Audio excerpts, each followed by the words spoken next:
네, 냉정하게 보면 처질 수밖에 없습니다. 딱딱한 볼륨이 줄어드니까 그 덮고 있는 피부 조직이 남아 도는 것은 분명하고요. 약간 처짐을 더 발생시킬 수 있다는 것은 분명한 사실입니다.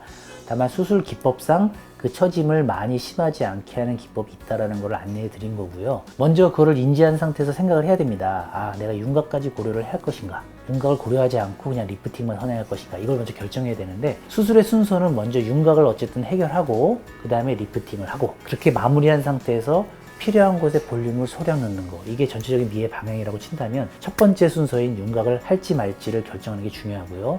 분명한 건 윤곽을 하게 되면 볼륨이 많아지니까 약간 처짐이 발생될 수밖에 없다고 말씀드렸고, 이제 리프팅을 이제 따라서 하겠다고 생각하신다면 뭐 무리 없이 진행될 수 있을 것 같고, 윤곽 수술할 때도 많이 처지지 않게 하는 수술을 사용해야 된다, 이렇게 말씀드리고 싶습니다.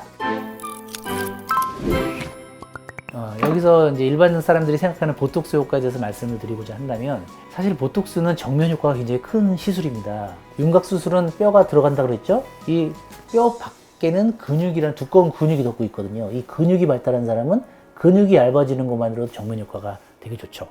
좀 더 정확하게 말씀드리면, 예전 방식의 사각턱 수술과 보톡스 효과를 정면 효과로 비교해봐라. 보톡스 효과도 좋습니다. 근데 요즘 좀 업데이트된 수술 방법으로 비교를 하면 물론 수술이 월등히 뛰어나죠. 그러니까 보톡스는 수술을 좀 두려워하고 좀 근육만 발달하신 그런 타입인 경우에는 정면에서 얼굴이 작아지는 효과는 충분히 어느 정도 볼 수 있다는 건 장점이 있고, 다만 효과가 이제 오래 가지 않는다는 단점이 있는데, 6개월까지는 어느 정도 효과를 낸다고 볼 수 있겠습니다.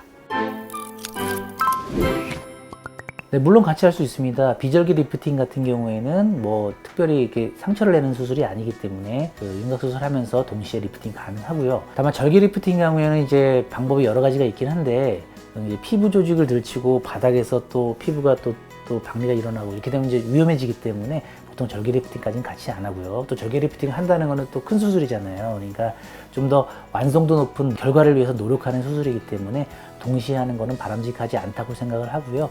비절개 리프팅은 동시에 할 수 있다고 생각을 하는데, 이 역시도 좀 시간차 둬서 하는 게 아무래도 환자 회복 면에서는 더 유리하겠죠. 네, 그 광대축 소술과 턱끝 성형술, 사각턱 축소술 세 가지 관점에서 말씀을 간략하게 드리면, 광대축 소술은 박리를 넓게 하지 않고 고정을 하게 되는 식으로 수술을 하게 되면요, 통증이 거의 없다고 해도 과언이 아니고요.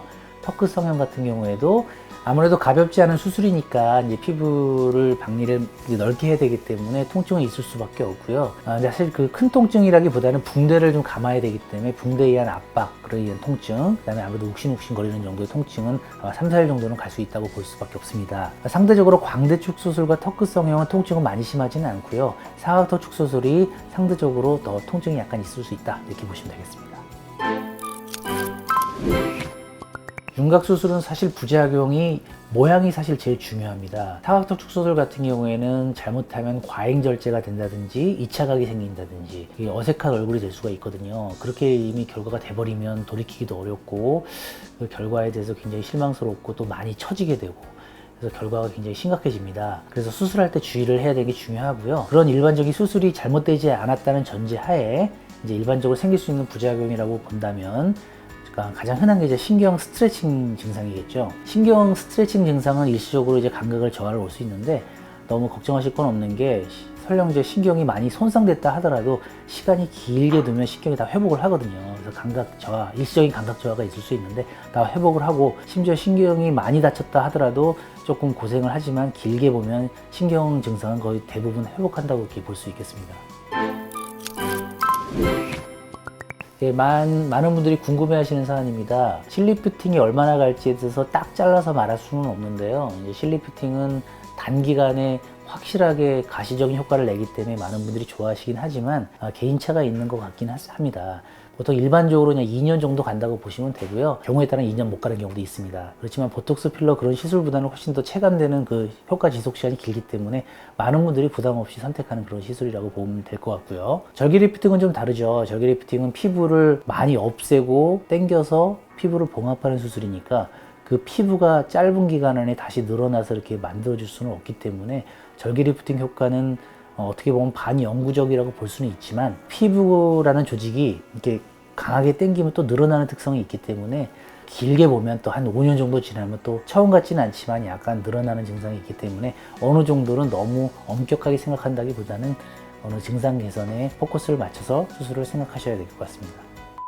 정리하자면 윤곽 수술을 먼저 하게 되면 아무래도 살이 많아지기 때문에 늘어짐이 더 많이 발생되는 건 사실인데요. 윤곽 수술할 때 좀 신경 써서 폭을 줄인다고 했죠. 그래서 많이 처지지 않게 윤곽 수술을 하고 이후에 처음부터 리프팅 할 거를 계획을 해서 같이 하게 되면 나름대로 더 바람직한 결과를 낼 수 있다고 생각합니다. 네, 오늘 영상이 도움이 되셨나요?